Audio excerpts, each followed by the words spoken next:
Bien, alors voici la deuxième partie de la vidéo. On s'était arrêté à la question numéro 4. On va pouvoir maintenant faire la question 5 qui consiste à calculer la valeur de alpha en utilisant une relation de trigonométrie dans le triangle rectangle.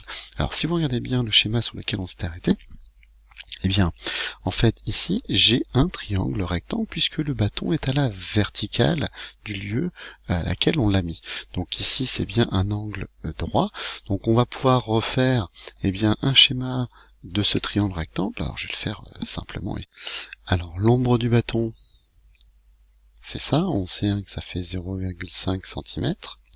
Le bâton, il est à angle droit ici, donc ça on sait que ça fait 4 cm, et puis les rayons du soleil, eux, qui sont, eh bien, comme ceci. Voilà, on connaît pas la longueur, mais on se remarque qu'on a aussi un angle droit ici. Et là, on va faire appel à la trigonométrie, puisque ici, si je prends cet angle que je connais ici, c'est-à-dire c'est l'angle bêta, eh bien cet angle ici, eh bien je dois relier le côté opposé au côté adjacent, et donc on connaît les relations de trigonométrie, puisque dans un triangle rectangle, ici, si je prends cet angle ici, ça c'est le côté adjacent, j'ai marqué ad pour être un peu plus simple, ici c'est le côté opposé, et ici c'est ce qu'on appelle, eh bien, l'hypoténuse. Donc je marque hyp, bon c'est pas très bien écrit, mais voilà. Et donc on a des relations de trigonométrie. La première, c'est le cosinus. Donc si je dis cosinus de bêta, eh bien cosinus c'est côté adjacent sur hypoténuse. Le deuxième, c'est le valeur du sinus. Donc sinus bêta, ce serait côté opposé sur, eh bien, hypoténuse. Et la dernière, c'est la tangente. Donc tangente bêta, ça c'est des choses à connaître, le fameux SOHCAHTOA que vous avez vu au collège. C'est donc côté opposé sur, eh bien, adjacent. Donc là, dans ce cas-là, eh bien, on s'aperçoit que ce que je vais devoir utiliser, c'est la tangente. Donc c'est côté opposé sur adjacent. Donc ce qui vous donne que le côté opposé, c'est l'ombre du bâton, c'est-à-dire c'est 0,5. Et le côté adjacent, c'est 4.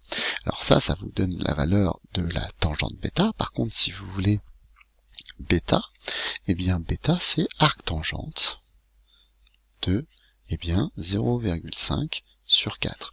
Alors là, vous devez bien prendre votre calculatrice et faire votre calcul, vérifier que votre calculatrice est en degrés, et quand on fait le calcul ici, eh bien, vous allez trouver une valeur de, eh bien, 7,1 degrés. Donc 7,1 degrés. Voilà.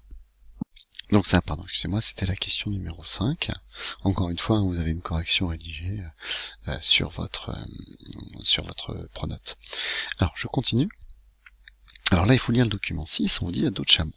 Donc pour aller à Alexandrie et à Sienne, on sait qu'un chameau met environ 50 jours. Et quant à un jour, il parcourt une distance de 100 stades. C'est une unité qui existait à l'époque. Le stade était l'unité de distance en vigueur à l'époque, et cela correspond à 157 mètres. Question numéro 6, c'est calculer la distance séparant les deux villes entre Sienne et Alexandrie. Alors, on va exploiter ici, puisque c'est pas compliqué. Un stade, ça correspond à 157 mètres. Donc, si j'en ai 100, c'est-à-dire c'est 100 fois plus, d'accord? Et donc, comme il parcourt ça pendant 50 jours, la distance totale, ça va être 50 fois 100 fois 157. Donc, pour la question numéro 6, eh bien, on va noter donc que la distance qu'on va parcourir, eh bien, c'est, un stade, c'est 157 mètres. J'en ai 100, donc je fais fois 100, et puis, il a dû parcourir ça pendant 50 jours. Donc, du coup, eh bien, quand on fait le calcul, on trouve 785 km. Voilà. Question 6. À partir d'un résultat précédent, calculer la longueur d'un méridien. Alors pour cela, il va falloir faire appel à un produit en croix, puisque en fait, nous que l'angle qui correspond entre Sienne et Alexandrie et le centre de la Terre, il est de 7,1 degrés. Donc 7,1 degrés, ça va correspondre à une distance parcourue de 785 km. Et donc, si on veut faire le tour de la Terre, je vais pas parcourir 7,1 degrés, je vais faire le tour de la Terre, c'est-à-dire un angle pour faire le cercle de 60 degrés, et donc je vais pouvoir avoir la longueur du méridien. Donc la longueur du méridien c'est quoi? Chez mon produit en croix, 360 fois 785 que je divise par 7,1, et quand on fait le calcul, on trouve 39 800 km. Pardon, 39 000, j'enlève la virgule, donc 39 800 km. Voilà. Alors, question suivante, c'est la question 8, en déduire la valeur du rayon terrestre. Donc nous, on a la circonférence de la Terre, on a le tour, donc on a le tour du cercle, on a le périmètre du cercle, et on veut le rayon. Pour ça, c'est pas bien compliqué, il faut trouver la relation qui existe entre le périmètre et le rayon, c'est la formule que vous devez connaître sur les cercles. Donc le périmètre, donc ici, c'est la longueur que je viens de calculer, c'est 2π multiplié par le rayon, donc ça va être le rayon terrestre, donc ce qui veut dire que le rayon terrestre, c'est égal à L que je divise par 2π. Donc ça vous donne 39 800 km que je multiplie par 2 fois π. On tape à la calculatrice et on trouve 6334 km. Donc on peut comme ça avoir le rayon de la Terre. Dernière question. La dernière question, c'est le rayon terrestre a pour valeur actuellement admis 6371 km. Quelle est la valeur de l'erreur relative commise par Eratosthène? Alors, l'erreur relative, c'est quoi? Ça c'est pas donné, mais je devrais vous la donner.